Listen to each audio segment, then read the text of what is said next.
Cannibalism. It could be something coming straight out of a horror movie, or from your biology textbook. Now, one would think, who the hell or why should one even eat their own kind? You know what? Good question. Because if you go and throw the dead body of an animal to others of the same species, chances are they'll either run away, completely ignore you, or try to murder you. Still, there are exceptions in this world, because life likes to be unpredictable, just like how Lester said to our GTA Online protagonists. But they're too unpredictable. Okay though, what is cannibalism, and why does it exist in the first place? To answer that question, we need to think back to why animals need to eat in the first place. Okay? The universe is boring. Like, very boring. It doesn't want interesting things to happen or anything with eyes to look at what's going to happen. So it made a few rules to make sure the probability that something has eyes and can think we'll see it secrets.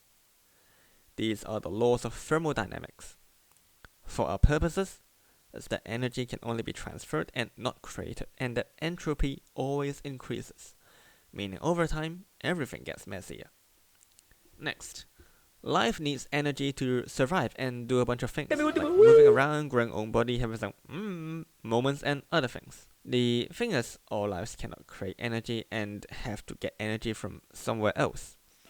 The somewhere else is either from the sun or from other living things. Animals, like most of us, are picky eaters, and only want to eat the most energy efficient foods available. And what could be more energy efficient than meats and lipids? Just look at the average American and you'll know what I'm saying. Now, if you walk outside and see pieces of steak just lying on the floor, and ignoring hygiene, you probably don't need to go to the supermarket and actually sponsor capitalism.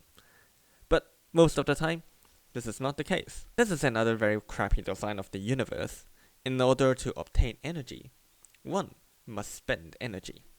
To catch the piece of meat that's running, use energy to disintegrate that piece of meat and digest it so it becomes something your cells can use. All of which requires energy. Because you need to transfer the energy from that piece of meat into your own stored energy. In the real world, this is likely that meat won't be lying around, but there will be enough meat to feed yourself if you try hard enough.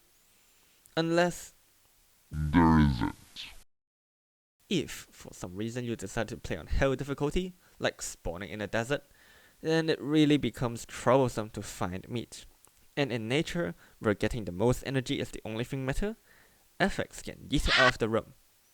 If animals have the sense of ethics in the first place, that is. If we look at some of the cannibalistic animals on Earth, like the spade-foot toad, African chytrid, or the Christmas Island red crabs, they are often seen living in pretty harsh environments, or being very opportunistic. Basically, in a place where each bit of protein or energy is very precious, and if you lose it, you might die. If you ask about the Earth's deep sea, sorry, we don't have enough information on that yet. Now let's take a look at the environment in Europa. A place with no photosynthesis, and the hypothesized bottom of the food chain is chemosynthetic bacteria that lives in the hydrothermal waste. It is possible and pretty probable if you ask me about this hypothesis. Okay, so the source of energy of the entire Europa ecosystem comes from these chemosynthetic bacteria. And unlike sun, which covers the entire surface, the only place really rich in food source is the hydrothermal waste biome, or the abyssal hydrothermal vent. In this case, food will disproportionately be located in the waste biome and the rest will get much less. The waste biome is also the most dangerous biome of Europa to basically every living being because energy is very scarce overall and everything wants to eat everything.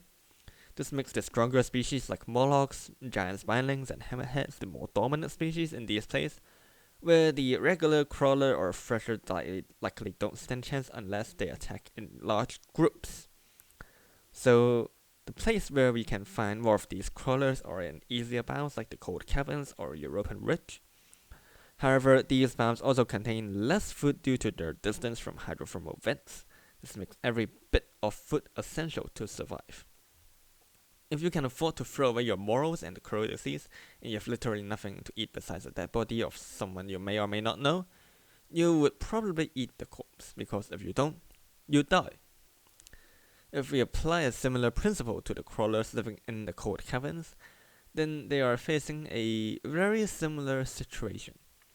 Their friend just got their skull pierced by some cold gun ammo, and now, should I risk my life trying to bump into some metal or enjoy a free meal?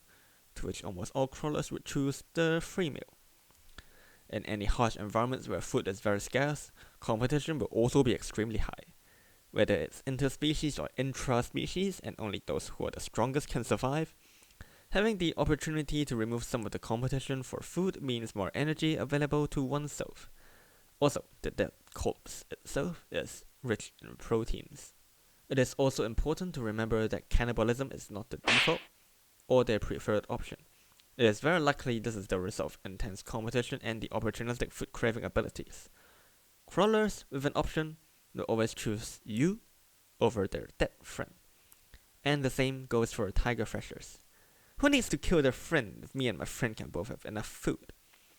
If I kill my entire species just for food, then I'll have no one to bang to pass my genetics and extend the survival of my species.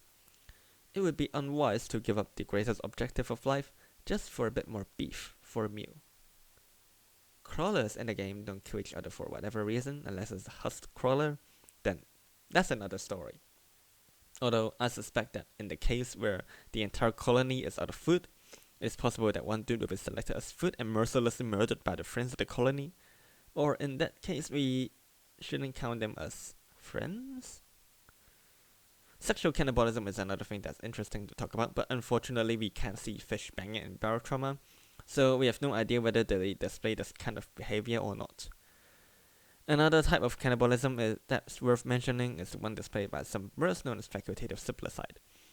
Do know that this part is purely my speculation and there's no concrete evidence from the game, and about this one I think does apply to any organisms that lay eggs, which also include mud raptors. In an environment or a cave where food is abundant, which is more likely for the forest of mushroom caves, then maybe all hatch babies with enough food and can peacefully coexist together until they grow big enough to venture out of the cave. If there aren't enough food, then maybe the ones hatched first might eat the unhatched eggs or the weaker sibling, making them food. Since different eggs can be seen hatching at different times, and the fact that they can immediately hunt the moment they are born, makes this a probable theory. But we won't know for sure. Still, this isn't the only way to survive on Europa. Many other species are seen taking care of their child in different ways, some considerably more wholesome than others, like Molochs. Moloch babies, unlike the babies of others, are pretty harmless and can't do stuff on their own. The only thing they know is screaming, kinda like human babies the very second when they got on the plane. Seriously, why do people have the urge to bring babies on a 7-hour flight? In the moment when they scream, the Moloch parents will come here and figure out whether it's some lad decide that they want to be part of Moloch or if some bone thresher stupid enough to decide to eat their babies.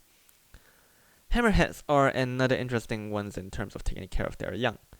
Hammerhead matriarchs will carry their offspring inside their squishy head that for some reason can absolutely decimate the physical and reinforced submarine hull. These babies don't practice embryophagy, assuming the head is the uterus of the matriarch, and instead just swim out and do their own thing. These are pretty harmless for the most part considering their size, but still can take a nip off your arm. Adult hammerheads don't display cannibalism, probably because they are strong enough to fend for themselves in the place where they live in. So, what do we learn?